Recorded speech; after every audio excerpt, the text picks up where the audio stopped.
تاریخ کا موڑ کہ کس طریقے سے وہ پنجاب تک آ گیا ہے ریلا، اور اب آپ کے اور ان کے حساب سے تو پورا پاکستان قطار ہے۔ کل گجرانوالہ میں جتنے لوگ تھے وہ قطار تھے، آج یہاں 18 کو یہاں جتنے لوگ ہوں گے وہ بھی قطار ہوں گے۔ تمہیں سارے پاکستان کو قطار قرار دے دو، پھر بھی آپ نے اپنا فیصلہ دیا ہے، میں نے آپ کو کہا، اور اب آپ یہاں دیکھیے گا اور اس کے بعد ان کی بوکھلاہٹ دیکھیے گا، اور اس کے بعد جو اسکرینوں سے چپکے ہوئے ان کے ترجمان ہیں ان کی حالت دیکھیے گا اور ان کی باتیں سنیے گا، اور پھر کامیڈی سرکس کو جو ہے نا وہ سرکس کو انجوائے کیجیے۔ عوامی زور سے یہ تو کچھ نہیں ہے، عوامی زور سے دنیا میں اس سے بڑے بڑے ڈکٹیٹر تاریخی اٹھا کے لوگوں نے گٹروں میں سے کھینچ کے تباہ و برباد کر دی۔ یہ کس کھیل کی مولی ہے؟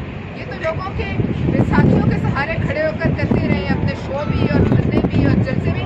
یہاں دیکھیے گا بغیر ناچ گانے کے، بغیر ڈسکو کے کس طریقے سے عوامی تحریک چلتی ہے، جو ہے وہ اکثر دن میں آتی جاتی رہتی ہے۔